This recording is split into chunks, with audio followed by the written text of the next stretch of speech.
Hello and welcome back to our third segment of the day for PMP Sports.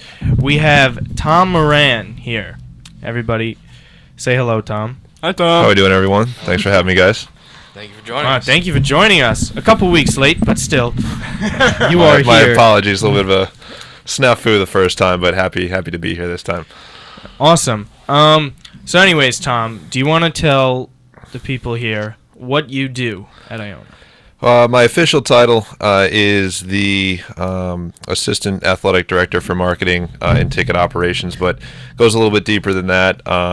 As you folks know, I do a lot with the student section. Had the privilege of working with a great group of students, especially during the sports seasons. Coming into basketball season, we're certainly ramping up our plans. So a lot of what I have to do, like I said, works hand in hand with them. Outside of that, I'm in charge of all the ticket operations for Iona basketball, including season tickets for alums and general fans, the day of game ticket operations in terms of sales and printing and all that goes behind that, and also do the corporate sponsorships for the Iona athletic department in terms of sales and fulfillment.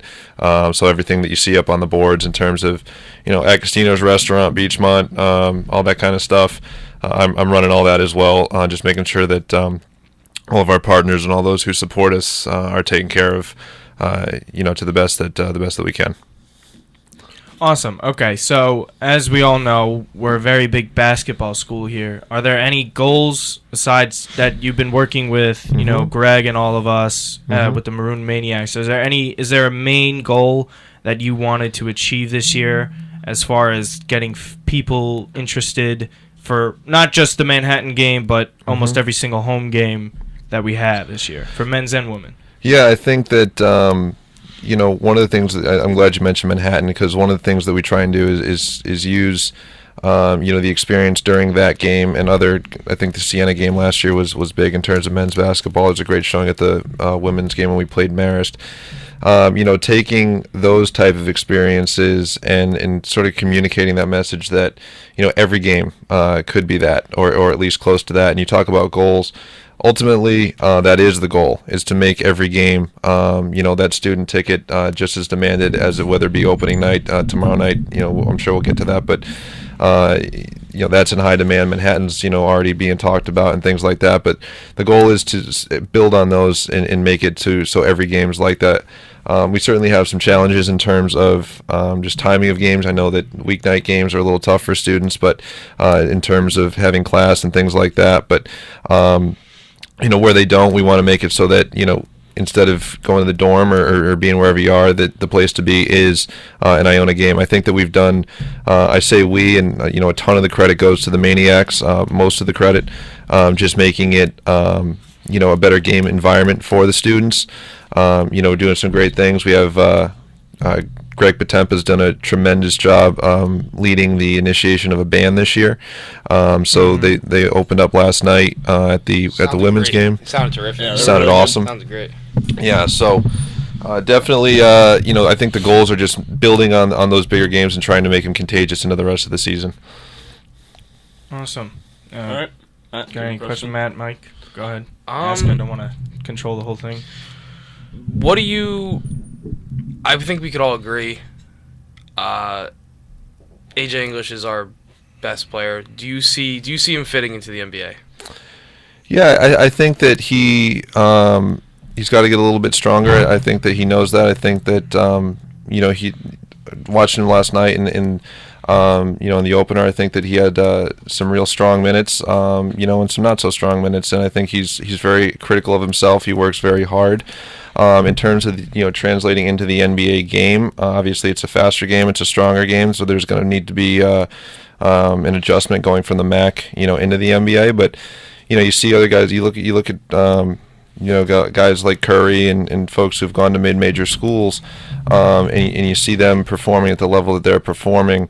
I think that he will be able to adjust. I think that it will be certainly a learning curve for him. But obviously it's in his family. Right. and he knows, I think with his dad and everything, the expectation will be set. So, yeah, I think he'll be all right. I think it'll just be definitely an adjustment going from the MAC to the NBA. Yeah. Oh yeah. We have seen those. Even Damian Lillard, where was that, Weber State, Martino? Yeah, Weber State. So mid-major players, have had their success in the league, but it's a tougher road. You're not getting the recognition that you would if you go to Kentucky or Duke. Sure.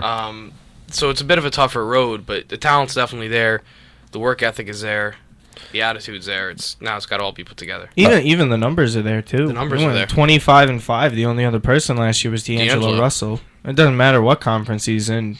If it was so easy to do, then someone else had to do it. Right? No one did do it.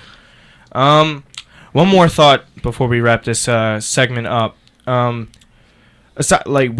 was a great crowd last night. Actually, I thought for the opener for a women's game on a Tuesday night, I thought it was a great crowd. Yep. Is there anything that you also wanted to do to just even get the players involved in getting fans to their games? Because there is, everyone knows and sees the players around campus, and it's kind of easy to spot them out because we're a small school. Is there anything that you've discussed with Tim about getting the players to be involved more, just to be even nice to some of the students? Yeah. So there's more of a connection there. Yeah, I think that in the next few weeks, again, going back to what the Maniacs have been doing. A couple nights ago, there was a dorm storm around campus with Iona's women's basketball, the cheer team, and maybe some members of the dance team, and the Maniacs. And I think there's plans in place to do that with the men's team in a couple weeks. We would have loved to have them involved the first time a couple nights ago, but they were in Indiana playing Valpo. Mm-hmm. So yeah, I think that the more we can do, I think it's tremendously important that students recognize that these student athletes are also just students. That when our men's and women's team take the floor in basketball or any other sport for that matter, it's their peers. There shouldn't be this wide gap between the general student population and the student athlete. I think it's really important to identify with the fact that if you're sitting there with Joy Adams or Kelvin Amayo, at a basketball game, that's the same Kelvin Amayo and Joy Adams that's next to you in the classroom. So I definitely agree that there should be a connection there, and I'm very happy with the fact that the Maniacs are doing what they're doing to kind of close that gap a little bit. And we over in athletics are open to any idea. Roger Rojas came in a couple weeks ago and kind of said, listen, we want to do this dorm storm thing. Can I work with the Maniacs and lead that? And to his credit, and to the Maniacs' credit, it went off real well. And we're looking forward to doing that again with the men's team. So definitely, and again, any type of creative ideas that students have that want to present to us, we're more than willing to implement those. All right, awesome. Thanks. That'll wrap up this segment. Next segment, Tom is going to stay, and we're going to be talking about college athlete compensation. Be sure to stay tuned for that.